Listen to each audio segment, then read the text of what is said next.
Hello friends, my name is James Hopkins, and as always I'm joined by my good friends Bryan and Anthony Alessino, as well as my younger brother, Jack Hopkins. On this show we're all about parlays, overs, unders, spreads, and money lines. Ladies and gentlemen, this is Parlay-Vous.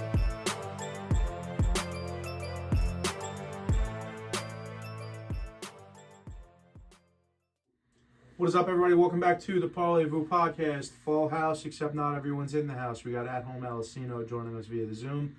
We're getting right into Guess the Lines because my man seems to have some big news going on in the family. He might have to hop off at any given moment. So we're going to try to get through all of these games before we lose him, and then we'll see where the show takes us from there. I know Jack's got some fantasy stuff to talk about. We could talk basketball a little bit, and of course we'll talk about the Thursday night game.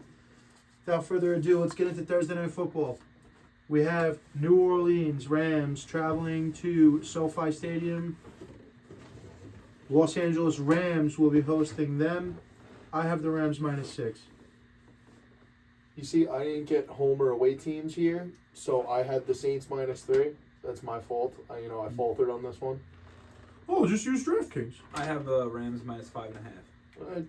Hold on, timeout. DraftKings has versus home and at away. Well, we all had the same template. Rams -7.5. It's actually Rams -4. God damn So it. that would be your boy. Right? No, you had 5.5. Jack had New Orleans -3. Yeah. You're right, it is you. Cincinnati. Oh, well, I'm getting ahead of myself here. We have Friday afternoon games. Yeah. Yeah, this is all fucked up. 4:30 on Friday. Don't know why we're doing this. Cincinnati Bengals at Pitt. Pitt has moved on to Mason Rudolph as the starting quarterback. Therefore, give me Jake Browning and the Bengals -1.5. Wait a minute. It's Saturday. I have Friday written down It on says the. Saturday I on know. DraftKings too. That's I weird. know, but it's Saturday. So then maybe the okay, I feel better Yeah. about that. Yeah, The I feel better template about that we that got too. was fucked up. Then did it have the right date on the template we had though? Yeah, it has the Saturday date. No, it's the right matchups, but I guess they had Saturday for Friday instead of My- instead of Who is Saturday. the home team? I'm going to have to live guess now Pitt. because my numbers don't matter. Whoa. I don't have anything on me. You can't say that I haven't. This is all fresh. Okay, but you're going to have to go first then if you're going to live guess. That's Start fine. doing them Let now. me see. So, Cincinnati at Pitt. at Pitt, Mason Rudolph is the starting quarterback because Mitchell Trubisky sucks. I'll take Cincinnati -4.5. I'll go with the paper. I have Cincinnati -1.5. I have the -3.5, and it is -1.5. Okay, well, I didn't go. We didn't. Oh, yeah, sorry. Yeah. I'm doing two things. My bad. I had 1.5, but for the Steelers. All right. So Jack, you have the majority of these are home, so you are pretty good to go. I'm pretty good to go. Yeah. Alright. bing bong for your boy. Sorry about that, guys. It's all good. Late window Saturday evening. Buffalo Bills traveling again to SoFi Stadium where the Chargers will be hosting. Give me Buffalo just under a touchdown, -6.5. I got the Bills -11.5. 9.5. I have the -7.5, and it is Bills -11.5. Holy fuck! Is that Jack Jack. Bing-bong? We're in it, baby. We're Yeah, in big it. bond. How's it feel to be in last, cockboy? Oh my god, dude. Doesn't happen often. We're moving on to Sunday. Sunday, bloody Sunday. Indianapolis traveling to Atlanta. I have the Colts -2.5 on the road. I have the Colts -1.5 on the road. I have the -5.5, which may be too high. I have -3.5. They are -1. I'm sorry, the Falcons are -1. So does that make me the closest, or are we just going to forfeit points? You had Indy -1.5, right? Yeah. That unfortunately makes you the closest. Next game up, we have the Seattle Seahawks traveling to Tennessee to take on the Titans, and I have Seattle -3.5. I have the -4.5. I have a -3. Sorry. I had Seahawks -2.5. It is the Seahawks -2.5. So Jack again. Jack again on the money. I don't know, dude. This is It's always you some. should He's over here you panicking should not about know what which you're doing home every week, teams they Jack. are. what's up? What'd you Say say? You should not know what you're doing every week, Jack. Yeah, he's Yeah, Fugazi. but that's not how you be productive. He's a Fugazi. Whoa. Detroit Lions at Minnesota. I have Detroit minus 7.5. I have Detroit -7. I also have Detroit -7. Ugh.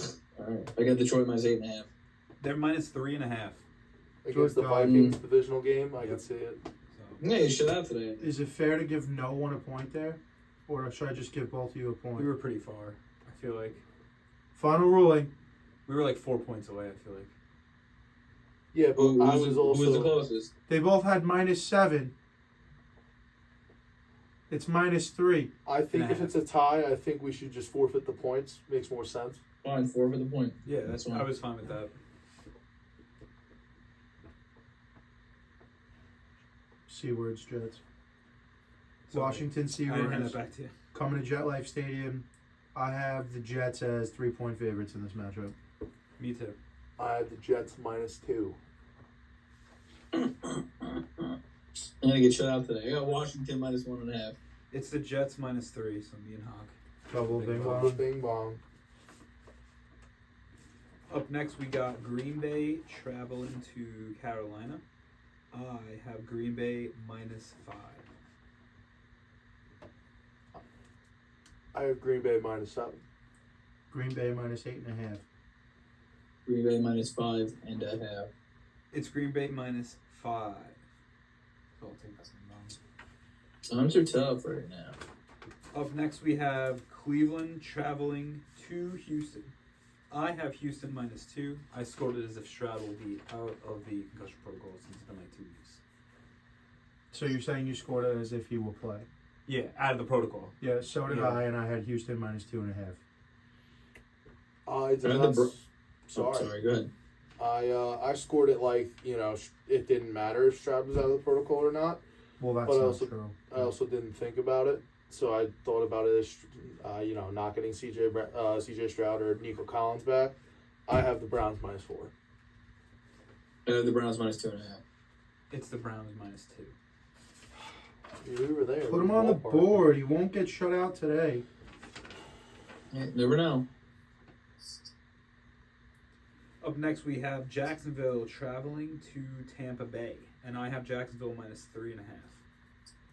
I have Jacksonville -4. Yeah, with Trevor Lawrence still in concussion protocol, right? I'm pretty sure. Still in concussion protocol led me to go Jacksonville minus 2.5. Yeah, so Lawrence and concussion protocol, I went Tampa Bay minus 1.5. It's the Jags -1.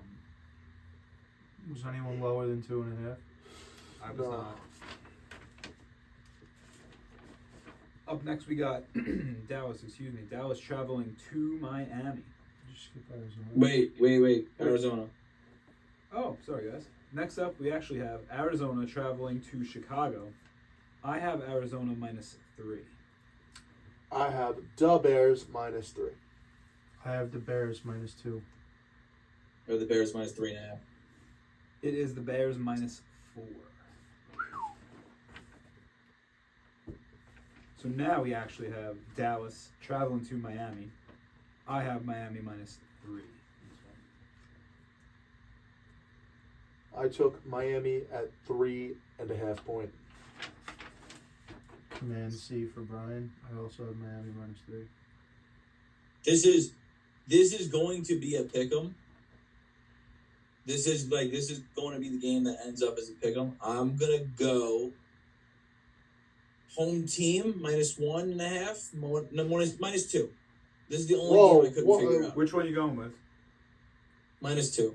It's -1.5 for Miami. Damn, bro. Sucks to suck. I gave you that. It'll end. It'll I gave end you with the out. Is the only one I had crossed off 10 times. Up next, we got New England traveling to Denver, take on the Broncos. I have the Broncos -4. I have the Broncos -2.5 point. Yeah, Command C. Denver minus 2.5. Yeah, I'm wrong. I got Denver -7. It's Denver -6.5. Okay. Okay, well, I'm just not right. I'm That's just not right. I mean, Very close.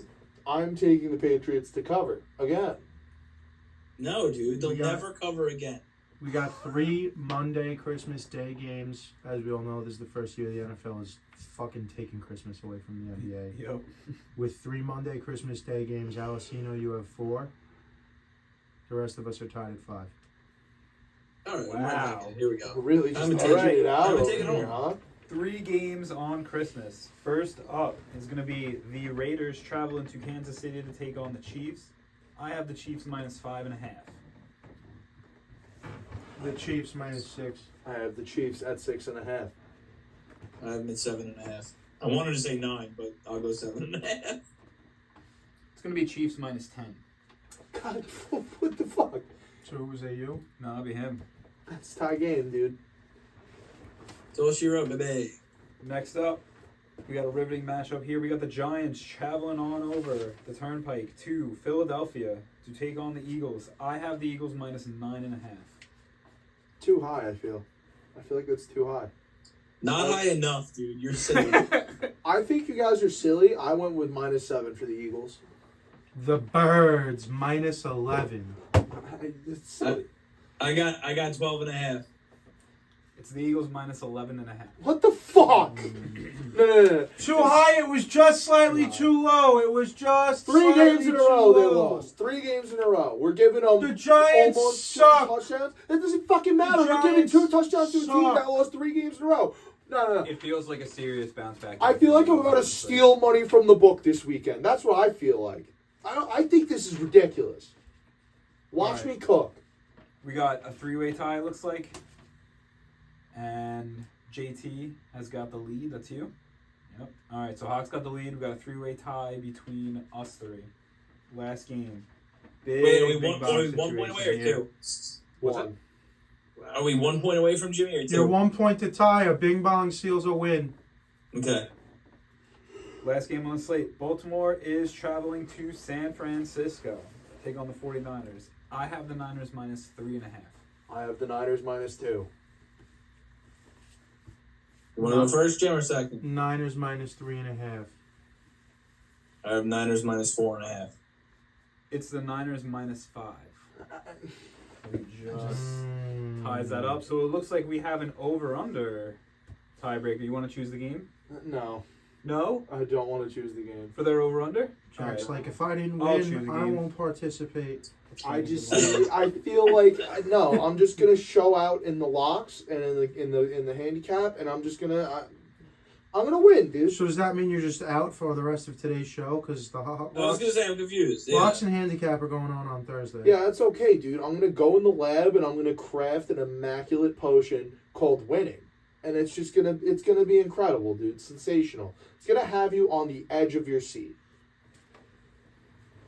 I'm confused because I want everyone to win. I would love that for you. Could you share some of that magic elixir with me? I'd love to. I don't want you to lose.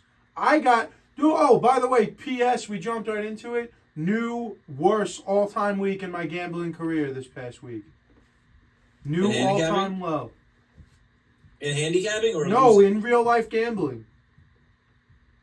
Damn. Now, part of that was because I had $150 in Jets futures tied up.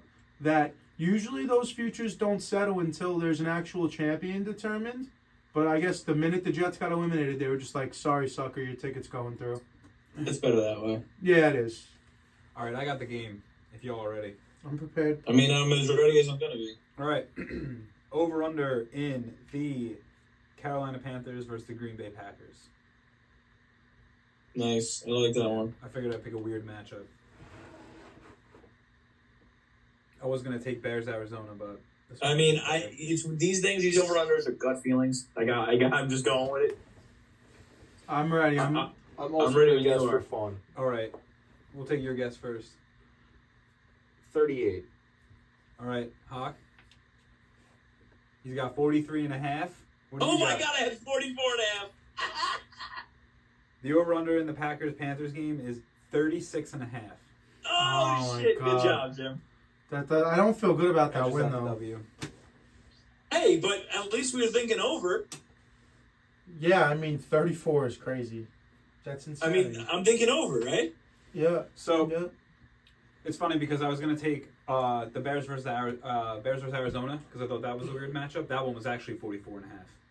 So it's weird you went with that. That makes me sadder. All right, let's start at the clock, Jim, for your 60 seconds of fame. I got Oh it. my I got God. it. I don't You feel got the what to clock? say. And you're starting. Ready? Mhm. 3, 2, 1. Fuck, man. I don't really know what to say, so I guess we're just going to go about it this way. The fucking New York Jets are an absolute abomination. The New York Giants aren't much better. Tommy DeVito is now denying that he no longer wants to do any Italian. He screamed at the social media manager for the team, enough with the Italian shit, knock it off. And I feel like somebody just needs to rattle this kid's head around a little bit and scream into his face to just soak it up as much as you can, Tommy Cutlets, because this is it for you. He just wants to focus on football like he's going to be a starter in the league, like he's going to be an opening day backup in the league next year. This is your fucking 15 minutes of fame. I would do whatever I could possibly to stay relevant in life after football because let's just be honest, it's a cute little run that he's on right now. But this man is not a top 64 quarterback in the world. And it's only going to get worse when 10 more guys come into the league next year. So I don't know what's going on. I get it. You want to focus on football. Focus on life after football because that life starts next year. All I right. feel like he could definitely start on the Steelers. I think that's the most piss Wrong. poor. Wrong. That's No, the the most piss Steelers- poor quarterback room in the league. I'll tell you who's the Steelers quarterback is next year. Justin Fields. Kirk Joe Flacco. Cousins. Oh, wow. God. That's actually a phenomenal call. Yeah, I like that. Jeez, the Hey, Steelers. They gotta get Carson Beck back at school. who? Yeah, well, I mean, Carson Beck, Georgia quarterback, skipping the 2024 NFL draft to go back to school because he's not going to get drafted in the first 2 days if he goes into Yeah. the draft. So Job not finished, he said. no, it's not. Kirk to the Steelers is very interesting. They're a Super Bowl team with him on that team. Jeez, with Pickens and Deontay Johnson. Mm-hmm. Yeah, Yeah, he said. a quarterback that can actually get them the ball. And it's not going to cost them anything. Yeah, because he's going to walk as a free agent. right. Yeah.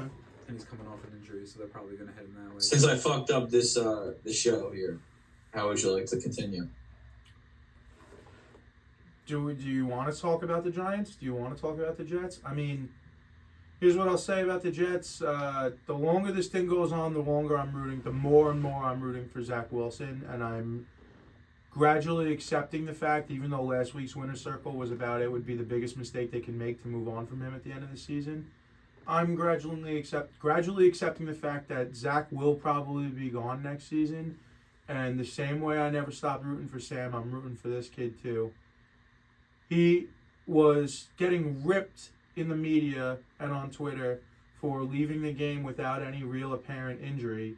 And then we find out after the fact that he was hiding his concussion symptoms from the doctors for the entire second quarter until he finally got smashed again and got to the point where he couldn't really even see. So he had blurry vision and depth perception issues. Kids out there getting maimed for his team, for the fans, for the organization, and for the city. And we just want to call him a faker. Wise. 90% of you people have never even been hit with a real punch or a slap, let alone put on a helmet and play in any fucking capacity. You never know what someone's feeling. Not every injury has to be a broken ankle, or a gruesome snapped leg where you can clearly see it. Yeah. And the other hot topic is the majority of people want Bob and Joe Douglas gone, and Yeah. I don't necessarily agree with that either. But just understand, if Bob and Joe stick around one more year, there is no first-round quarterback coming to this team. So just get used to it's going to be Rodgers or bust again next year. They currently, per over the cap, have $16 million to play with next season, unless they move around some deals or cut some people. So expect to fucking run it back with the team that's about to win 6 games this year. I was going to say, it feels like they just bring the whole regime back and, view this year as pretty much like a wash and just kind of move on. Mm-hmm. But like we said before, it is kind of concerning because how much better are they really even with Rodgers? Is it 2 or 3 more wins? I think right now it's 2. Right now I think it's 2 this far through the season. I think there's 7 wins instead of 5 at this point. I mean, the offense probably plays better, you would hope. You would hope. You would hope Lazard, winds up being a factor and not just a complete literal non-factor, like not doing anything. It is concerning that Salah seems like he may be losing the locker room, but I don't know. I think either way, I think everyone's safe, like you were saying. Yeah, I think so. From that 0 to 64, or I guess 1 to 64, ranking of the quarterbacks, where would you put Tyrod Taylor? 64. I was gonna say No, that's like not 50 true. something. 50. That's very. I think that's very wrong, Jack. 53, 54. Yeah, I would say probably 50 around there. Okay. So you think he's a top 10 backup, or you think he's a top 20 backup? Sorry. Yeah, I do think absolutely. he's a top 20 backup for sure. Yeah, absolutely. I think he's a top 10 backup. He might be. I mean, He could be. Here's the problem with grading backups is you only get to talk about it based on who gets the opportunities, right? And this time next year, we're all going to be calling, not even this time next year, come August, everyone's going to be calling Jake Browning a high-end backup. Everyone's going to be calling Mullins, if he keeps it going, a high-end backup again. You know, because all these guys are playing extended. If Zach Wilson's a backup next year, everyone's going to be calling him a better backup probably, especially if he's on another team. Aiden O'Connell. Aiden O'Connell, if he's a backup, yeah, there's so many of these guys right now that are getting the opportunities. But yeah, Tyrod Taylor is a guy who is not going to elevate you, which most backups are kind of like this in some way, right? Tyrod Taylor's not going to go out there and elevate what the Giants have. But if the Giants have a 10-win team out there, Tyrod Taylor will go get you at least 8 or 9 wins. right. If you have enough talent to win 10, Tyrod's only going to fuck up 1 or 2 of those games for you. Right. Whereas a guy like fucking Tim Boyle, we're throwing picks faster than we could fucking leak information to Diana Rossini. So, Well, that's exactly why DeVito probably won't be there next year for the Giants, is because Tyrod Taylor is an incredibly formidable backup. Had they not had a backup, had they had a Tim Boyle instead of a Tyrod Taylor, I could totally see DeVito making the team with the backup quarterback. Just can't see in a world where it happens now. Unless Tyrod Taylor, I don't know his contract situation. I don't really follow the backup quarterback like that. But the only way DeVito's on this team is if Tyrod Taylor's not, right? And due to contract is what I'm saying.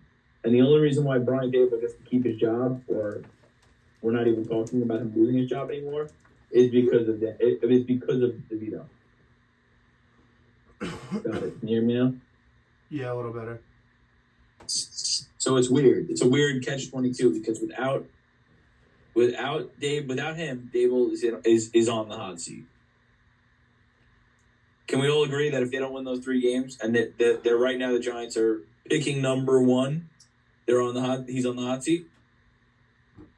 I'm not sure. They might view it the same way as the Jets view this year. Just with Jones going down. It's tough. It's And tough Waller to have going these down. wash years when, like, I was thinking about this yesterday. This is basically the only thing I have on the Giants. But I was thinking about this yesterday with you saying Justin Fields, and I totally agree. Like, I think it's a great flyer to take, right? But don't you have to pay that guy after a 1-year flyer? Right. So, like, even best case You scenario, could pick up it his works 5th out. year. You could pick up his 5th year. That's expensive. Yeah, and you're still paying Jones at that point.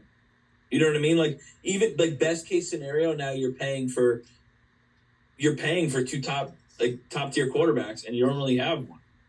So it's weird. That's the only thing that kind of stinks in the situation. Right, but out of making a move for, let's just say, Justin Fields, because that's obviously the hot button, topic right now.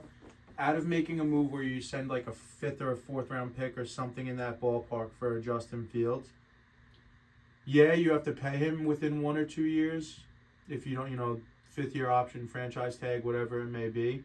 But you get the answer to your question in 1 or 2 years. Justin Fields has been in the league for 3 whole years now. Yes, he's going to be learning a new system. Yes, he's had his struggles. Yes, he's still young, but you're going to get him in year 4 of that contract. Brian Dable, we've seen him do it with Daniel Jones. We've seen him do it with Josh Allen. We've seen him do it with Tommy DeVito. He's going to know pretty soon whether or not this is a guy that we can take a shot on. And it's not like a first-round rookie where you're fucking sandbagged with him for 3 years. Right. You know? You take another first-round rookie, you're sandbagged with them for 3 or 4 years, and you're taking another 3 or 4 years to get your answer.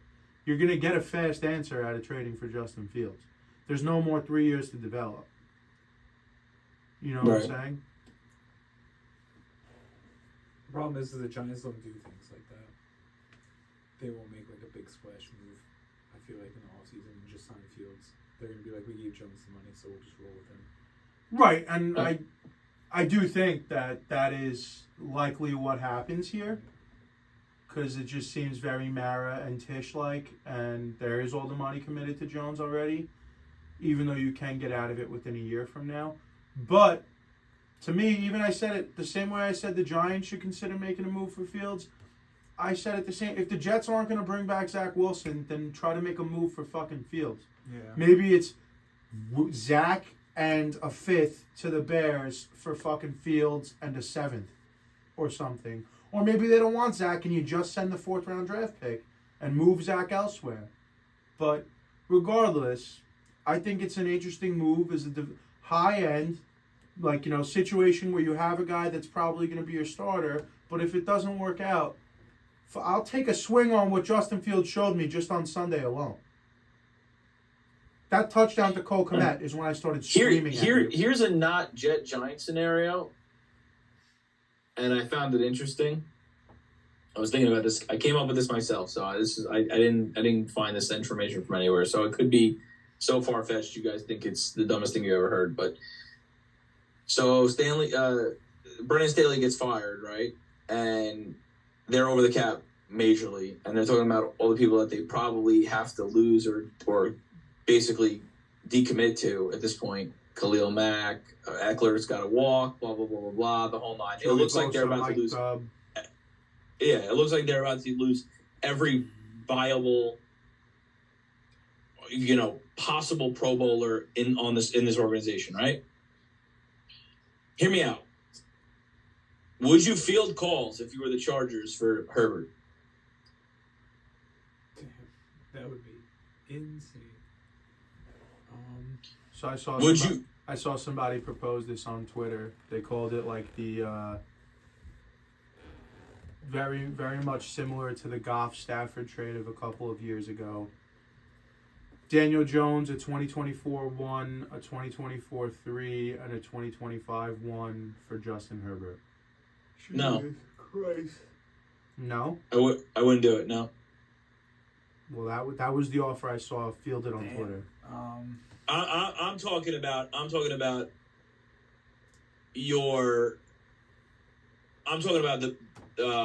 It's going to depend on the GM and the coach that comes in, right? But I generally say no, because Herbert seems like a guy in a league in a day and age where we only have maybe 10 or 12 guys.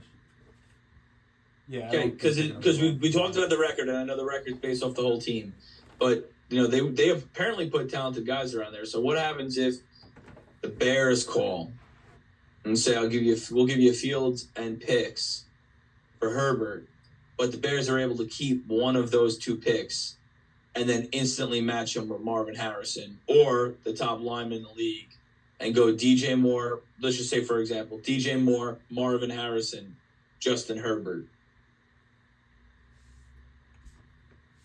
Yeah, that'd be a stacked team. All of a sudden, yowie wow. Right, but now, this is a good question, nuanced question. There's definitely nuance to it, because now what we're talking about is that pick's probably got to be the Panthers' pick, which is almost certainly going to be the number 1 overall pick, which takes Fields out of it, because essentially now the question is going to be, do you think flipping Herbert for Caleb Williams plus is worth it? So now it's going to come down to, how does that GM, how does that scouting department, how does that head coach value Caleb Williams or Drake May? Because let's just be real, it's one of those two. I've been doing the draft for a long time. I don't see a world where Nix, Penix, Jaden Daniels, any of them jump these 2 and go number 1 overall. I just don't see it happening. Yeah. Not when you look at the stuff that the other 2 guys have put on tape. Or you take a situation with a team that doesn't have a quarterback, like the Raiders, and they go and they move DeAndre Devontae Adams and picks to the Chargers or whatever. It doesn't matter. It doesn't have to be quarterback for quarterback. But in a situation where Herbert goes to a team that is a quarterback away, a la the Steelers, you know what I mean? And they just move a bunch of capital and maybe a young pick like they did with DJ Moore. Like, DJ Moore was a centerpiece of that deal. And we all thought it was fucking crazy. And it's actually turning out to be crazier than we thought. Like, when that happened, we were like, that's stupid. And now we're watching how it played out with Bryce Young. And we're like, wow, that was really stupid. Yeah. I don't know. Just a thought. I think they're gonna reload so hard that by the time the Chargers are relevant again, Herbert's gonna be a free agent again. And it's either time to re-up him or you know what I mean? Like, they're gonna put so much money into Herbert by the time they get good again. And it's like, what are we doing here? You know what I mean? I don't know. It's just I don't know. Just thought about it. I think it's much more possible that you see a couple of guys come in here, some numbers guys, some John Idzik type of fellas that are really just masters of the salary cap. And we try to keep as many of those guys as possible. Yeah. And we run it back. Eckler can go fuck himself. Running backs, when teams are in these situations, they do not care. Yeah. And they rightfully shouldn't, because there'll be 3 Austin Ecklers that get drafted next year. Yep. I agree. This season especially, I know people at home might hear that and say, well, Austin Eckler is a special guy. Not one, not really. 2 this season, not at all. Yeah, 100%. Like, being a touchdown vulture and a running back who can catch the ball a little bit doesn't make you special to me. I don't know if Christian McCaffrey's special. Derrick Henry was special. I don't know if there's any other guys in the running backs that I would call special. Saquon Alvin was Kamara special. Alvin Kamara was special. It's kind of disrespectful, but fine. You see, Christian McCaffrey and Alvin Kamara have virtually the same career stats. Yeah. You're wrong. He is special. Still is. Yeah. Not I to agree say with that Jack. not I to agree say with that Jack. you're wrong. Not to say that you're wrong. This season, Alvin Kamara. run me their stats this season. The talent level is different this season. I hear what you're saying. But I don't know. That guy's, until he proves that he's like totally washed, he's special to me, I think Hawk's just saying that Kamara's starting to decline, whereas McCaffrey is not showing any signs of declining. I mean, Breece Hall, I would consider Breece Hall special. And I think Breece Hall can be special. And he got 12 yards last week. You know what I mean? It's weird. What I'm saying ultimately is, when you're in such a severe salary cap hell like the Chargers are about to be, when you got, I think it's $24 million of absolute dead cap money on a guy named J.C. Jackson, who's already playing for another team. And then you have the money that Khalil Mack's going to be, and then Joey Bosa's got all this money, over $20 million a year, where he's had 3 injuries in the last 4 seasons. You got Mike Dubb, who's hurt all the time, who's a big playmaker when he's on the field, that you got a ton of money that you got to committed to on him. You just drafted Quentin Johnston ahead of Jordan Addison and Zay Flowers and one other good receiver from last year's draft who's giving you diddly squat. When it comes to all of these situations, when we're trying to reload and maybe we get a new coach, we coach these guys up a little bit, we fix some things, and we make another run at this, because we were a borderline playoff team 2 out of the last 3 years with the worst coach in the NFL, Brandon Staley. Austin Eckler is not a guy you're going to break your back over trying to find a way to keep. So I'm gonna hop off. How much time's left on the call? 3 minutes. All right, so I'm gonna hop off these 3 minutes, but I want to make this one point before I go. I pulled up the salary cap. They are $42 million over the salary cap in next year. Damn. Their cap hit numbers: Khalil Mack $38 million. Yeah. If they cut him, the dead money's $15 million. Oof. Joey Bosa is owed $36 million. If they cut him, the dead money's $22 million. And Mike Williams, $32 million. The dead money is $12 million if they cut him. Damn. Just save $20 million to get rid of Mike Williams. Then you got Corey Lindsey, $14 million, dead cap of $5 million. Keenan Allen, $34 million, dead cap of $11 million. Derwin James, $19 million, dead cap of $24 Oh my God. million. Yeah, Derwin James is another. Derwin James getting paid like he's the best safety in the NFL, and he's like Right. so far playing as an above average starter. Justin Herbert, $19 million. They would never cut him, but his dead cap is $129 million. So definitely don't cut him.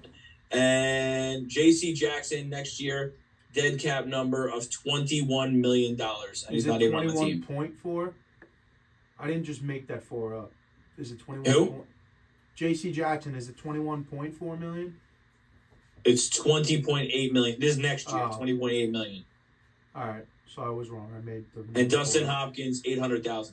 So you see what type of trouble they're in. It's just crazy. So cutting Joey Bosa and Khalil Mack will put you just under the salary cap before you've made any additions, before you've No, drafted anybody. just over still. They're going to save $37 million if they cut both of those guys. So there'll be $5 million over the cap. They'd have to cut Mike Williams too. Well, there'll be situations where it's like, we're going to convert this to a signing bonus, kick the can down the fucking road, and then you're just going to wind up paying Keenan Allen until he's 40. Right. Which is what the Saints are going through, which is what the Jets are kind of in the process of going through, all because of Rodgers, So it's going to be tough sledding, but the salary cap is there, but the teams always figure it out. Yeah. They always do. The Chargers will have no money, right? They'll be $42 million in the hole right now, and then they'll come out in March and have like one of the top 5 signings in free agency, I bet, money-wise. It always works. It's crazy. That way. All right, so I brought up the stats. Like James We're going to lose requested. you in less than a minute. Let's hear it. McCaffrey is, on an absolute tear. 12. I'll just convert it to 13. 1,300 rushing yards, 500 receiving yards, 57 receptions, 20 touchdowns, 5 yards per catch, 68 targets, 83 catch percentage. Okay. Alvin Kamara, 600 rushing yards, 400 receiving yards, 68 receptions, 6 touchdowns, 3.9 yards per catch percentage of 87%.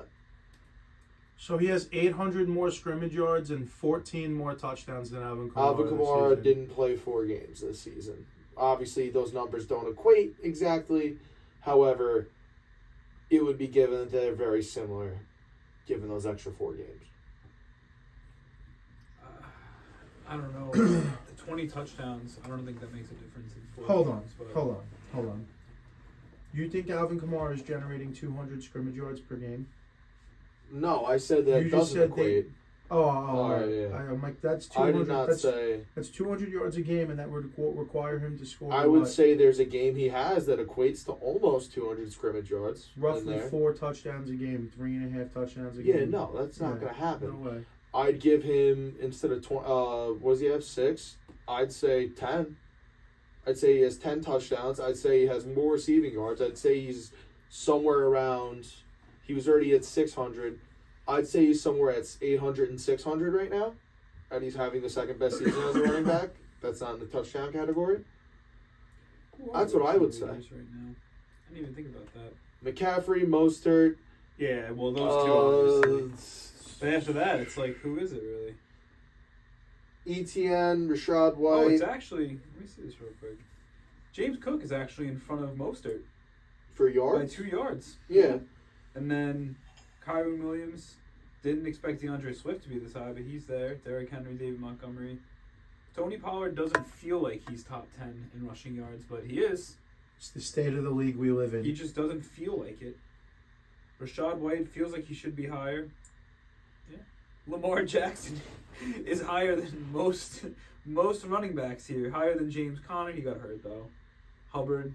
So, Kenneth Walker. How many games did Walker miss? A few. It should say on that legend somewhere. Games played, it should say. Yeah. I get what you're saying, though. I just feel like, kind of like what I was saying, how I was kind of describing what Hawk was saying before, is I feel like Kamara's reached his decline, whereas McCaffrey is showing absolutely no signs of declining at all. I And don't that could be wanna- the team, it could be the scheme, but I don't even want to call it a decline because it's not it's not necessarily a decline as much as it is a change in talent and grouping and play scheme, and also sitting out 4 games. I don't feel like that's a decline. I feel like if this story is much different if he plays those 4 games and Derek Carr, doesn't get hurt 3 times, which probably doesn't happen if Kamara's there the first 4 games because he's probably getting the ball dumped off to him 5 times a game. The numbers are the numbers. The numbers are the numbers. The numbers are the numbers, and you're a young pup still in the NFL world, in the world of viewing the NFL and watching games and sitting down on the couch on a Sunday and watching 12 hours of football, 7 of which being commercial free, and so you're not really going to have a good grasp for what I'm about to say. But the numbers are the numbers, and the numbers are all fine and good. Do you remember Alvin Kamara 3 or 4 years ago? Yeah. Was there anyone that could touch Alvin Kamara? No. Is there anyone more dangerous with the ball in his hands in the NFL 3 years ago than Alvin Kamara? No, he's really good. Explosive. Yeah, where he almost set the touchdown record on One Christmas. of the only guys that's catching the ball 3 yards behind the line of scrimmage, and it's definitely a threat to go 90 at any given moment. That's not there anymore. Those are the things that made Kamara special. Is his big play breakaways, his ability to hit a home run from anywhere on the field, no matter where you get him the ball. And those plays we don't see much of from him anymore. So that's what I mean in terms of special. That's the difference between special and good. Alvin Kamara is still a good running back. Would you say last year that Josh Jacobs was special? He had a special year last year. I don't think he's a special talent. Okay. Yeah, I think that's fair. I'm trying to gauge what you mean by special, and I feel like I understand it a little bit better. I get what you're saying, because for me personally, I had Jacobs in fantasy this year, so I didn't want to take him because I was afraid of that reason. I'm like, do I think he can repeat this sort of thing? And no disrespect to him, but I just didn't think it was going to happen again, because I feel the same way. It was a great year, but when's he done it before? He's always been consistent, but not like breakout player changing the momentum of the game type of deal. Until last year. Right. But also, I think Josh Jacobs is 24. He is He's on the young. younger He's side. young, 25, something like that. Real young. Because he... Not just that young. Well, no, he was in his contract year this year, so he's probably about 25. He's 25. Yeah, nailed it. That's young for... He's got And 3 he's more only good on- years in the tank. And he's only on a 1-year contract this year, so that's interesting. Yeah. Because they couldn't pay him last year, and he got tagged already. So, right, like, because he was went going to somewhere sit. else. Yeah. I'm trying to come up with a good comparison, and no matter who I come up with, it's not going to really play for Jack, because we're digging in the tank. Who's that guy that was really Well, good for the like- Jets one year? Fucking... Chris Ivory? Yeah. Yeah, Chris Ivory just had one special year. He wasn't a special talent. So that's So- who you would compare so- Josh Jacobs to. No. This isn't where I was going at all. So Chris Ivory's 2015 year, right? That was a good year for a hard-nosed, deep downhill power back. That was a relatively special season. I don't even know if we're going to use the word special, though. Marshawn Lynch, similar style, same. That's a special talent. Yeah. What Marshawn Lynch was doing was special. And he did it for 3, 4, 5 seasons with the Seattle Seahawks. And even before that, for 3 years with the Bills. People like to forget he was on the Bills because they sucked dick when he was on that team. I'm pretty sure they were headed up by J.P. Lossman still at that point. Remember that name? There's a Pope. Yeah. J.P. Lossman. So, yeah, that's why I was looking for a comparison for Marshawn Lynch or Mike Allstott even, but I know I'm going over your head with Mike Allstott, and I might even be going... No. Yeah, Bryan was there for Mike Allstott. And then even Jerome Bettis was another guy that I was thinking of. The bus. Jerome Bettis, about 300-pound running back for the Pittsburgh Steelers. But even him, I mean, towards the end, they break down fast. Like, it's not... The whole point is that I'm not willing to sacrifice elsewhere for a guy like Austin Eckler. And if I was the New Orleans Saints, they don't have a player on the... Like, if it's Olave or Kamara in March, I'm cutting Kamara.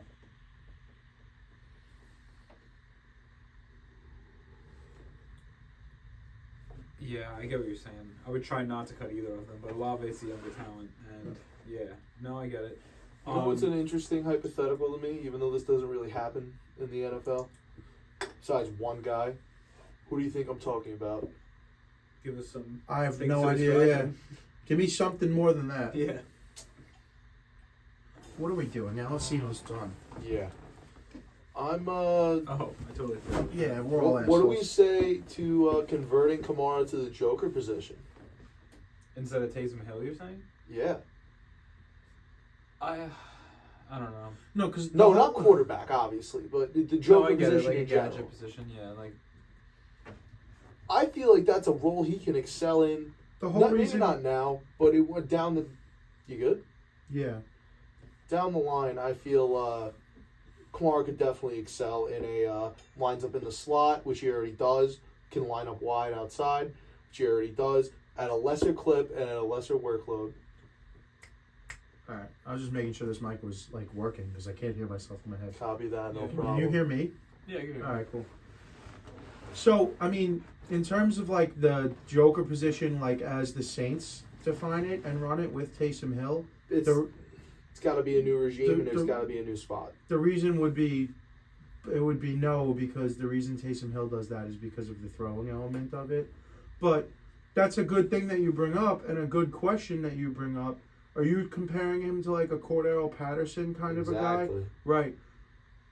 He already is and was that, Alvin Kamara. The entire time that they used him, they would line him up out wide. They'd line him up in the slot. He'd be playing as a wing slot back. They'd put him in the backfield. He already was all of these things before we had a position for it. He was also just RB1 as well. So you're right. And you're right because Sean Payton did that with him already. Well, you know what? That's how and that's when he was used at his best. So you're not wrong. You're onto something there. But why not, over the course of the rest of his career, for the sake of getting use out of a guy? Because we were talking about a hypothetical situation. It's Olave or Kamara. I feel like you can work that out if you were in the position to. I don't think you have to cut either of them. Well, no, I was just saying that for the sake of bringing up the comparison for Eckler with the Chargers, where like with all of these guys that need to be figured out, we're $42 million over the cap. Eckler's, I'm not worried about keeping him. Right. I'll cut him, and then if we can bring him back later and it works out for every party involved, maybe we revisit it later. But I would not stress over Eckler with all of these other contracts. That was my point. Which honestly they would probably do because even this year they were like, all right, go find a deal. And we had like a month of Austin Eckler getting 0 offers, and then he was like, all right, I'll come back. So you're probably right. They're probably be like, do the same thing. Like, let him test and we'll sign him cheaper. And Go ahead. Yeah. Maybe call us back at the end of the month and we'll see what's up. It is kind of crazy though that he tested free agency and got 0 offers. Well, because the number had to be so high because of the season he Right. had. Yeah, well, He had a special season. yeah, I guess he was just under the impression he was going to get paid. He had like and teams were I not think paying. he had like 5 games of 100+ rushing that year. Yeah, and the fall off is kind of crazy this year. I mean, we got Joshua Kelly splitting carries. I with him know, now, which so is I think that's a part of the Brandon Staley element of it though. And just sticking weren't with they Eckler too switching? long. Yeah. I think weren't they switching between play calling between him and Kellen Moore at some point, or they were like he went to defensive play calling instead of like universal. I'm I not don't even know. sure. The Chargers pretty much have always been a mess. It feels like maybe without Staley it gets better, but now that Herbert's out, I mean, it really doesn't get much better. I feel like. Oh yeah. Take your headphones out. What? What's up? Because of that. Oh yeah. Right. But I don't know if you saw because we're on the topic of the Chargers, but I think it was Kellen Moore denied the Panthers head coaching job. Said I'm not interested. Kellen Moore declined to be the Chargers interim head That's coach. what it was. I'm sorry. Declined to be the Chargers interim head coach, which is very interesting. Because he doesn't want it to potentially ruin his opportunity at a head coaching job next year. And that's the guy who is the Interesting. offensive coordinator of the Chargers. So I thought that was very damning coming from a guy who's already inside of the organization. Right. And saying no thanks. Thanks, but no thanks. That's what I'm saying. Just Yeah. like, no, I'm good. It's damning of I'm what's going on around. Good. So I guess the writing's on the wall with him. He's probably gone. Kellen Moore? Yeah. Yeah, he's probably going to get head coaching interviews. He'll Yeah. probably go. And if not, there's an OC job for him anywhere in the world. Damn. So the Chargers are going to be legitimately cleaning house. 'Cause I'm pretty sure they fired a couple other coaches as well. It wasn't just Staley. Yeah, yep. There was a And couple other that went defensive line coach, I think, maybe. something like And that. yeah, they're for sure going to have quite a lineup of coaching interviews that they're going to have to go through. I know the hot rumor right now is Bill Belichick. If I'm Bill Belichick, I don't even know if I want that job. I think they have to They have to tear it all down, deal with the dead cap and all that. They got to make moves. It becomes more relevant more now than ever because we didn't really talk about the Chargers until after Staley got fired, and we weren't really covering them like that. But now that we're in this conversation, it makes more and more sense that they gotta be done with it, and they gotta do something. Either they gotta reload hard, or they gotta build again. It's looking like a couple of shitty years for the Chargers over the next couple. It's not like it's been. They gave it the good old college try. They did, and it didn't work out. And sometimes you just you got to tip your hat to him. I mean, it's solidified Keenan Allen as a great receiver. Keenan Allen's been great for them since way before that up. Yeah, well, that's what I'm saying. But I mean, it's like we said it a million times. Staley should have been fired after the Jacksonville Jaguars playoff game, and it is kind of crazy to think of what the trajectory of the team probably would have been had it happened then. Yeah, and probably aren't signing J.C. everything- Jackson in the offseason for nothing. You fired him when everything's already been on fire for over a year, it feels like. But maybe this is a good sign. I don't know. Chargers aren't going to make the playoffs anyway. No, they're done. It's over for them. Pretty much just, I don't know. I guess they're just going to play their guys and see what they can figure out. And we'll see what they do in the offseason. Do we want to talk about DeMonte Casey? You know what? We're not going to because safety on the Steelers that murdered Michael Pittman. He got banned. Basically, he got suspended for the rest of the season. For the rest of the season and postseason, and definitely he's done. He will not play again this year. We'll guess they'll revisit it in the offseason and figure it out. For multiple fouls, for multiple ejections of player safety issues. I was just going to say, do we want to talk about Tom Brady's take on the whole thing, which I happen to wholeheartedly agree with. Tom Brady has been on the record multiple times now, saying, essentially, I'm going to paraphrase him here, it can't always be the defensive player's fault. These guys need to protect themselves too. We need better quarterback play. We need better coaching. We need better quarterback coaching. We need better offensive play all around. Because basically what Tom said, he said multiple times, the long and short of it is, in his career, he knew not to throw certain balls when playing certain teams because Ray Lewis. So whenever I played Ray Lewis, I didn't throw the ball over the middle. Because one, if I threw it over the middle, he's probably going to knock my guy out of the game, and I need him for the rest of the game. And two, it's probably going to be a fumble or a batted pass that could be intercepted. He's like, quarterback, basically Tom Brady's version, this is my version of what Tom Brady said. Too many quarterbacks are throwing hospital balls and getting bailed out by the referees. And we need better quarterback play, and we need these quarterbacks to be coached up better. And we all know how I feel about it. Division I college football has not been setting us up for good quarterback play in the NFL for at least 15 years now. Just the simple systems, the 2 reads and go. Half these teams don't even have real route trees. Everything gets called at the line of scrimmage. They don't have the fucking thing in their head. These guys go fucking win Heismans and don't know how to read coverages. We were talking about it on Sunday, I think, when Trubisky was on Gruden's quarterback camp leading up to that draft that he got taken in. John Gruden asked him to give him his best hard count, and Trubisky didn't know what a hard count was. And Gruden's like, no, this is a hard count. Hey, black, Yeah. And then Trubisky did. Yeah. But Trubisky was about to go 2 overall in the NFL draft and didn't know what a hard count was.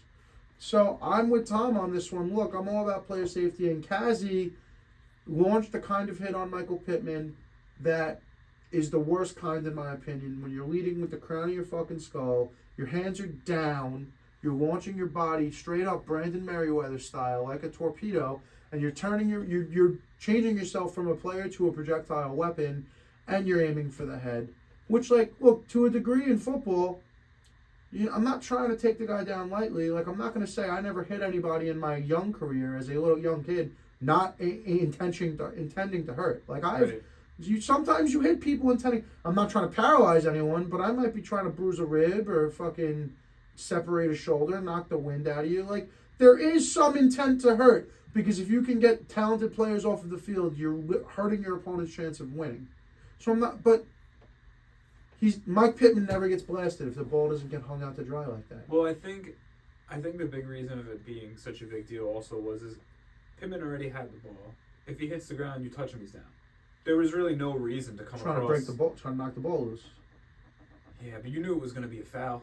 Bro, no matter how it went down, you knew it was going to be 15 yards. No matter what. We watched Troy Polamalu and Ed Reed do shit like that every game. Right, but they don't play that way anymore. The Yeah. refs will throw the flag tell me if I'm wrong. I mean, I'm not saying the obvious, but anytime a receiver's coming across, if you just hear the sounds of plastic or helmets cracking against each other, you know the yellow's coming out. It's not even a 100%. question. And that was, I just feel like when you're moving fast, yeah, I know, I understand you can't stop and all that, but he had already made the catch. Once he hits the ground, No, the Kazi hit was bad, all around bad. That's not what I'm saying. You're right. It was not a Right. And sometimes there are bang plays where it's like, hey man, what more do you want the guy to do? 100% get that. right. But I just feel like quarterbacks aren't not trying to throw hospital balls anymore because they don't understand the concept of it. Because the flag is going to come in if they touch them. So they look at a section of space that seems wide open. Mm-hmm. Oh, that guy's wide open. But meanwhile, 10 years ago, that guy is so covered. Right. Because there's a guy named fucking Ed Reed, or even the guy recently who retired from the Ravens and the Chargers, Eric Waddle, who's going to fucking put your boy Yeah, he was in crashing. yeah. Your boy that you're throwing the ball to isn't getting on the team plane after the game if you throw that ball because they're going to fucking separate his AC joint. Yeah. You know? So, I just feel like Tom had a good point. I agree with Tom Brady on this point. Like, we got to start teaching it better to the quarterbacks. Because it's almost like now we're throwing that ball where, that kind of hit might happen. Kind of akin to like the Jason Kidd 3-point jump shot with the leg out. You know what I'm saying? Yeah. When you shoot the three and then kick your leg out and force the guy to contact you and draw the foul, it's almost like the quarterback is forcing the safety to make a fucking helmet-to-helmet hit because they know that they can't do it.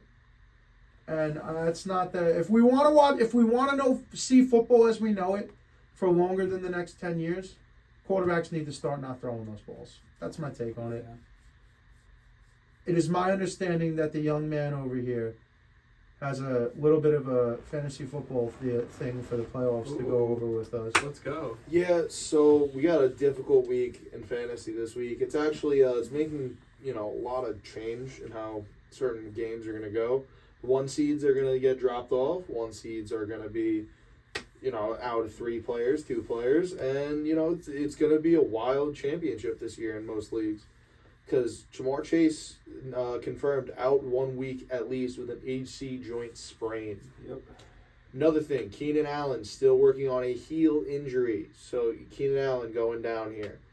I believe maybe AJ Brown's working back from something. I'm not too sure on Did he that. get hurt last night? No. No. I think he was questionable going into the game last night. But Josh Jacobs has been dealing with injuries and sitting out. Zamir White and Amir Abdul have been splitting carries. Christian Watson is still out. Yeah. Yep. So, I have him too. There's a lot of guys out here. So I just wanted to cover some waiver wire pickups you might want to look into. So right now, for reference, I'm going to use the Sleeper app. But other than that, we're just gonna move along. I'm going to tell you some percentages and what we know. So my first guy I'm going to start with, obviously, is Josh Palmer. We got basically no receivers left on the Chargers. It's Josh Palmer and Quentin Johnston and Easton Stick. Obviously, you're not going to get too much value out of that, but possibly you might. But no, 40% roster percentage. I mean, I always view those sort of situations as backup quarterback, best receiver on the team is probably going to get the most targets. So if you want to play it on volume, so I think it's pretty decent. The only concerning thing to me, and I bring this up because I'm also in the waiver wire mix, most of his points last week were off that 60-yard catch. Yeah, well, And that makes me sometimes, nervous. you got to prey on those things. Yeah, no, I know. My next guy I'm going to look at here is Ty Chandler. Okay. Took the starting job. No Madison. No, there's another running back in there. There is, but it's really just been Chandler and Madison. So it I was feel no like. Madison. So I think Madison, I don't know if he's done for the season or if he's out for a couple of games. Not sure on that, but no Madison at the moment. Ty Chandler's basically the only running back left. Cam Akers out on IR, another torn Achilles. Just Brutal, honestly. hate to see it, Brutal. But other than that, another guy I'm going to talk about, my man, Noah Brown. Noah Brown. He's on of your the waiver wire? Houston Steelers. God, he is man. on my waiver wire. And I picked him up 4 weeks ago. And by God almighty has he saved some games for me. Yeah, I was going to say, that's a crazy pickup. Noah Brown, 40% 47% roster percentage. I'll give you the past couple games he's played. He was out week 13, week 14. Actually, no, he was not out. He just wasn't participating, so obviously... Well, that's when Collins and I think Dell were still... Collins and Tank Dell were lining it Because up. Collins came out of nowhere all of a sudden. Yeah. So, before that, week 9, week 10, 27 points, 24 points. 4-week gap. Last week, week 15 against Tennessee, 22 points, wide receiver 9 on the week. Without Stroud, too. So whenever there's no Nico Collins or Tank Dell involved, he's at least a shoo-in for a top 20 wide receiver. It's what the stats show. Another guy I'd like to talk about all the time. I disagree with You gave me a little... What's the stats No, show? You gave me a little... I'm already thinking about the next thing I'm going to do after this. I was letting you do your thing. All right. I'm not even... Thanks, man. Yeah, I'm... This is for you. You have the edge of your seat over there? Keep doing your fantasy segment! What the stats show. Next guy I want to talk about that I love to talk about, Dontavian Wicks. Jaden Reed and him basically being... Romeo Dobbs has been invisible on the field. Has not... touchdown 2 weeks ago. 2 weeks ago. But it's more likely that this receiving load is going to get spread out. It's been spread out to Dobbs earlier in the year. It's a lot of Jaden Reed during most of the year, in spurts. And Wicks making a small little come out party here over the past 5 weeks. Come party? You said it, not me. Week 10, 4 targets, 3 receptions, 51 yards. Week 11, 5 targets, 3 receptions, 91 yards. Deep ball threat guy. Bye week, week 12, week 13, 3 receptions, 43 yards, 7 points. Week 14, not a decent week. 6 targets, 2 receptions, 20 yards, playing the Giants. Weird game. But this week, 15 points, wide receiver number 20, 7 targets, 6 receptions, 97 yards, getting some decent target share in the Green Bay Packers offense. 78% snap percentage, which is his highest of the entire year. This guy could definitely be winning you a game or two if you're down a receiver right now. And I know everyone's hurting a little bit. And they versus the Panthers. They're versing the Panthers this spot, week, so it's definitely a good spot. I think the anytime touchdown on him is something to look into, but we'll talk about that on Thursday. Panthers, dude. The absolutely abysmal. The Panthers have spent precisely 0 seconds in the fourth quarter leading this season, but somehow still have 2 wins. Yeah. Another guy here, DeMarcus Robinson, receiving another uptick in target share recently in the Los Angeles Rams offense, taking a lot of those red zone targets away as well. Basically a touchdown vulture, but, it's fantasy football, so who really fucking cares? And plus, in these last 2 weeks, it's all about the spot matchups at this point. You're pretty much... Past 3 weeks has been 13 fantasy points or above. 5 targets, 4 receptions, week 13, 55 yards, and I believe a touchdown. Yep. So he scored a touchdown in the past 3 weeks again and again and again. So it's back to back to back. It's a turkey, dude. It's incredible. You got to watch Tutu Atwell because he's been taking Tutu Atwell snaps, and I'm imagining Tutu's hurt right now. So I would just monitor Tutu Atwell with this situation, Obviously, I'm plugged out of fantasy football this year, so I'm not reading as much on stuff like this. But he's definitely taking away a lot of Atwell snaps currently, so I would just monitor Atwell. But I do like the idea of DeMarcus Robinson for sure. Yeah. That guy's one of those guys, we talked about it on Sunday. Like I said, do you think, Bryan, the fact that he goes about 6'4" with blazing speed, 4.4 speed, hurts your development your entire life? Because when he's in high school, he could just out-jump and outrun everybody. Right. Probably gets by on it in college. And then you get to the NFL and everyone's fast. Everyone's your size. And everyone's big and everyone can jump, Because that's one of those guys, if he could run routes more, if he was a better route runner, we're talking he should be a top 10 guy in the league. Yeah. You can't teach 6'4". You can't teach 4.40 speed. Maybe he'll figure it out, though. I hope so. What was he, 4 years on the Chiefs? Now this is his 5th year in the league with the Rams? Yeah, I think so. Something like that. Yeah. And the Chiefs of all teams, if you're going to blow up, it should have been with those Chiefs teams of the last 4 years. Yeah, especially You if you're would a think, fucking yeah. speed stick. So, just some roster percentages on those guys. Wicks is 6% rostered in most of sleeper leagues, and Demarcus Robinson is 10% rostered. So you have a pretty good shot at getting one of those guys. Running back mention here, Justice Hill, as well as Gus Edwards. I'll pair them together because I'm not sure where most people are in their leagues. But if you're in a double flex league, I'm just going to be straight up with you. Start both of them because they wind up making flex points no matter what. One of them's going to vulture a touchdown or 3, and then the other one's going to have 90 rushing yards. So, literally, you can't go wrong with whichever Baltimore running back you pick unless one of them's down. Also, I don't want to say it's power run, it's zone run, right? It's like a zone run, 3 tight end formation over there in Baltimore. They run power. They run power? They run both. A lot of teams... I feel like in the red zone, they run a lot of power. A lot of teams in the NFL run both schemes at this point. You know, it just really depends on if you have, you know, what kind of personnel you got going on. Mm-hmm. Even zone schemes still run power concepts in there. Basically, to dumb it down to the dumbest version I can, if there's a puller, that's a power concept. If anyone pulls, it's not a zone. It's a power concept. That's so a very good way to look at it. so most teams run power concepts and zone concepts. Pittsburgh Steelers made fucking 26 power famous. They were like famously known for running power, and they would run. I forget now. Terminology is terminology, but they would run a power action where everyone washes down and the backside guard and tackle both pull. Jeez. And that was they made famous 26 wham. So. But then they had a guy like Le'Veon Bell who fucking thrives on zones, and all of a sudden power concepts kind of went by the wayside for a little bit. Then Le'Veon Bell left, James Conner shows up, said fuck cancer and fuck Le'Veon Bell, give me the fucking power sets back, and they started running more power. So, I mean, it's a little bit of both with the Ravens. They do both schemes. Also because Lamar can run just as good as the running backs too. 100%. He hasn't been running a ton this year.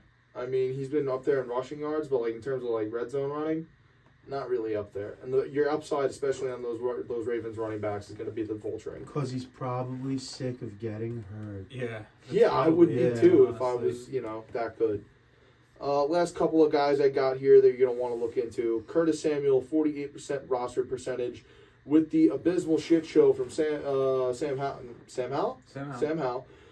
Last week, I wouldn't be surprised if we see the Washington Commanders walk out Jacoby Brissett. And they did, and he scored more points he threw more passing yards than Sam Howell did all fucking game. Yeah, he came out and almost, like, literally threw a touchdown in, like, less than 30 seconds. To Curtis Samuel. Yeah, it was pretty nuts. On the total game, Curtis Samuel tallied 9 targets, 5 receptions, 41 yards receiving, 8.2 yards per catch, 4.56 yards per target, which is a pretty impressive split there. 2 touchdowns on the day. So if we march out Jacoby Brissett this week, know who your red zone targets are. It's definitely not Terry McLaurin because that guy don't catch the ball in the fucking red zone for anything. Get that man off that team. Yeah, dude. Right. Get that man on another team, please. Get that man a quarterback. Yeah. So that's Another one. That's my whole Curtis Samuel deal. I just feel bad for him because he had such a good year that last year on the Panthers. He was doing that like 2 years ago. 2 years ago. I said that last year, not last year. He got hurt a lot last year. He was nursing a lot of injuries. He missed a couple games. He did. It is nice seeing him have a little bit of a resurgence, though, Curtis Samuel. Yeah, Curtis Samuel's one of those guys that kind of just fell by the wayside. He was like doing really well, especially next to DJ Moore. It was kind of sad to watch. Yeah. But he was like a guy lines up in the backfield. He was like one of these joker guys that can do everything, but mainly played receiver. Only 27, too. I know. It's From Brooklyn. It's tough. Is he? Yeah, from Brooklyn. Shout out, bro. What part? I'm not sure. He I'm went gonna to guess Bed-Stuy. Samus Hall, which is in Flatbush. Yeah, but that doesn't mean anything. But yeah, still, that you go. Yeah, that doesn't mean where he's from. But yeah, still, shout out, fucking New York, baby. I didn't know Curtis Samuel was a Brooklynite. Brooklyn. Went to Ohio State. Brooklyn, Yeah, that I I didn't know know. that. Oh, Curtis shit. Samuel? I had no idea. I'm not up on Uh, the football stuff. Wow, 2017 feels like he's been drafted so much longer ago. you know who else went to Ohio State on that team? No? Terry McLaurin. Really? Yeah. They were on the same team? Guess so, yeah. Him and DJ Moore were tight though, dude. They still do the handshake in the air that they used to do with each other in the tunnel. Yeah. DJ Moore's Maryland, right? I don't even need that confirmed. I'm positive. Yet. So we're good on fantasy. I got 2 more guys here. All I'm right. gonna quick mention Let's the get it. Fresh Prince of Hilaire, baby. 20 fucking points last week. The resurgence. 62% snap percentage. 13 attempts, 37 yards, no touchdown. 4 targets, 4 receiving, 64 yards, 1 touchdown. So the Chiefs are going back to looking for guys in the receiving game. They're doing a lot of those dump off and screens now too, so that means Hilaire's got life again. I'm going to be smart about it. I'm going to pick up Hilaire and hope he has a fucking game this week in some leagues. You got to monitor Pacheco too, though, because he had all that playing time last week because Pacheco was hurt, right? Yes, Yeah. and Pacheco's been out 2 straight games, so I don't know if Pacheco's coming back And yet. also, I think he got banged up this weekend, but you got to watch out for Jet McKinnon too, because he fills that same Feels kind it. of a role. Comes out in the passes a lot. Yeah, but Jet didn't get. I don't think he got hurt last week. He definitely got hurt last week. I just don't know if it was like leave the game hurt. He got banged up for sure. Also, Curtis Samuel and Terry McLaurin, both on the same team. Looks like Terry stayed an extra year, but they were Yeah. on this team from 2014 No. to 17. Nothing about being hurt. 0. Anyway, but I will keep on the lookout for Jared McKinnon and Pacheco as well. My last guy I'm going to mention here, my favorite flyer, my flyer of the week, Trey Tucker. I told you about this guy last week when he scored the first touchdown of the game. And I said, anytime Trey Tucker touchdown, plus 120. Not 120, plus 1,200. And you were like, who the fuck is that guy? That guy scored 2 touchdowns that game. That was probably plus Wow. 5,000. I would use that game as an anomaly, not as a rule. But yeah, he's getting snaps for sure. He's not only getting snaps, his target share is increasing a large amount. See, I just feel like there's an asterisk. An asterisk belongs next to the 2 touchdowns because one of them he caught from Jacoby Myers, right? On a trick play in a game they were already up 42 points. Yeah, a trick play, and then there's he caught a 20-yard ball from, Yeah, the first touchdown was legit, for sure. So, snap percentage is at 45% last week, highest on the season. So, we'll see where it goes. I'm not sure how the Raiders are doing their receivers right now. But it looks like now that Jacoby Myers is back, this might go down. Just saying, if you got no other options, think about it as a flyer. Pick him up, monitor the situation, make a game time decision. Oh, yeah, that's what it's Basically. all about. This is where the champions are made. It's not on defense. It's not in fucking week 7 of the season where you're 4-3. It's right now when you're staring at the waiver wire and you might be, shitting your pants a little bit. That's where bailouts are made. You might be edging a little bit, but Let's talk about this Thursday night football game and get the fuck out of here. How's that sound, guys? Sounds like I'm on the edge of my seat. I don't have any odds because I obviously don't have a device to pull it up for, but this is what I want to do, and I'm just going to make it short and sweet. I want Puka for 100 receiving yards, Wow. Puka for a touchdown, Rams -6. And that's going to be my play. And I'm not going to throw it into the parlay. I don't even know what the over-under is yet. 45.5. Give me over 45.5 in this matchup, for sure. I'll probably stick Rams -4 just because that seems pretty Is safe. it 4, not 6? My bad. -4. 6 was my guess. Yeah. Yeah. That's what I was going to ask you about.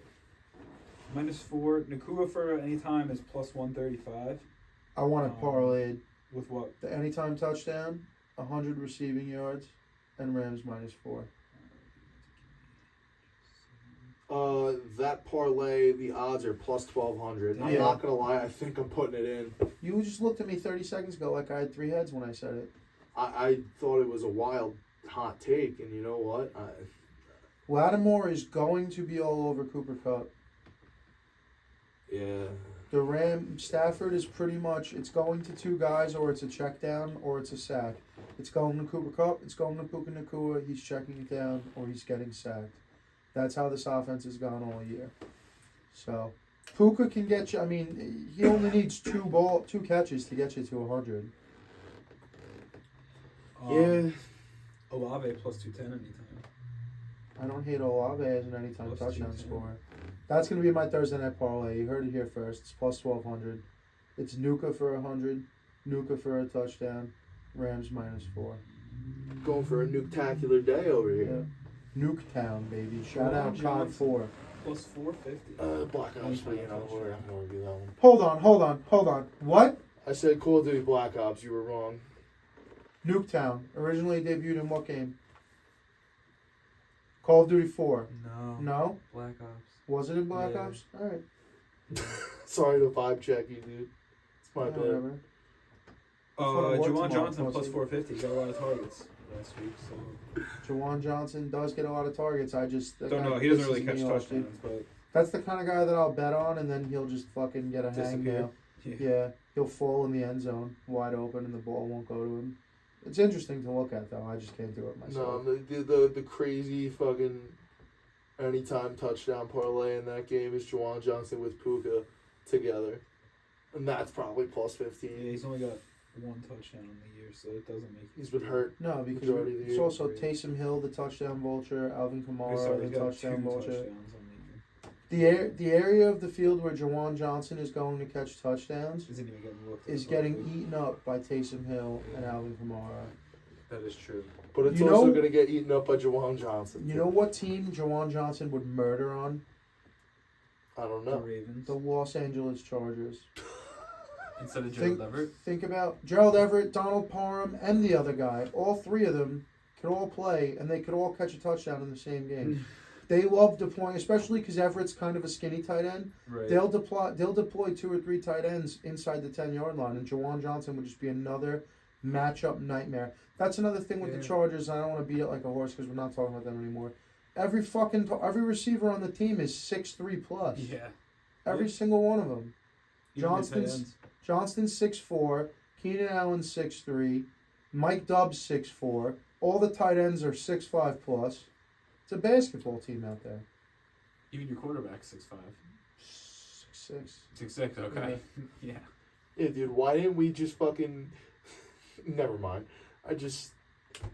How could the Chargers not be that good if they're just, like, playing... Brandon Been saying it Staley for is years. awful. It has to That's be a coaching incredible. issue. There's too much talent Yeah. on the team. Because even in games where they would score 34 points, they'd give up 36. Yep. And Brandon You can't- Staley's a defensive guru. You can't have that much talent on the team and lose that many one-score games. It just doesn't make any sense. We need the opposite of guru. We need the antonym for guru. So we got my... Pleb. We just call it a fugazi. That's... It qualifies. We got my parlay. I'm going Rams -4. I'm going with the over. Brian's going with probably just Rams -4. I'm going with a Jawan Johnson anytime touchdown. Yeah, I'll put a Juwan Johnson anytime too. 'Cause that's fun. Pick the game though for handicapping. Rams. Yeah, Alright. -4. -4 seems low, but I'm gonna take it. Yeah, I It'll go don't up by give the a time fuck. We're Thursday gonna be gets sitting here, there on Sunday, and it's gonna. Oh wait, no, we're not. This is Thursday. Oh, Thursday. I'm gonna be sitting there on Thursday. Well, I'm gonna be kind of staring at the game while I'm falling asleep. Oh, that's right. No football Sunday this week. Yeah. So gay. We'll be spending it in It's Christmas Jersey. Eve. I know. Oh, you're going to Jersey? Going to Yeah. Jersey. I'll And be then home, thankfully. Monday rooting evening for the we're going to Cutlass. see the Iron Claw. Merry Christmas. The Iron Claw? Yeah. What's that? It's the movie about the wrestlers. Was that? Oh, it came out already? Yeah. Oh, shit. Yeah, so strap up. Christmas evening, we're going, dude. I might be able to do that. Lock it up. I'll let you know. Damn, it's gonna be sick. I'm going. He's going. Nick's going. Alcino's probably going. Yeah, that's probably gonna be sick. Yeah. So I need Jawan Johnson anytime touchdown, and Rams definitely might play the Rams to 6, like you said. That seems like the smart play. I was Well- just saying that because that's what I thought the spread was in my head. But No, yeah, I would- it sounds kind of good because I'll be sitting there Thursday night, and the game will be 29-6. yeah. Or we get a weird Derek Carr game. It's possible. Yeah. I feel like we had that already with the last game where he was coming in and out and people were booing Jameis and Taysom. I fucking love that in New Orleans, though. Think about that. Your franchise quarterback is supposed to be out there and he's fucked up because, your team's not that good. And, you booing the backups that are coming in. People ever boo Zach or Simeon? I'm sure they booed Zach, but Yeah, Zach's been booed, and he might be Yeah. the only quarterback to be booed by the same fucking team's fans in 3 different seasons. Closing thoughts? Anything to say? Merry Christmas. Good luck to all you fantasy guys out there. Feels You a know. little early for a We Merry haven't Christmas. finished. You could always have a happy holiday. You Happy could, holidays. yeah. Happy Hanukkah to those who celebrated. I hope it was a great, wonderful 8 crazy nights for you guys. I know that's over now. Hope you got super duper lit. The dreidel was spinning all night long, and so were the drinks.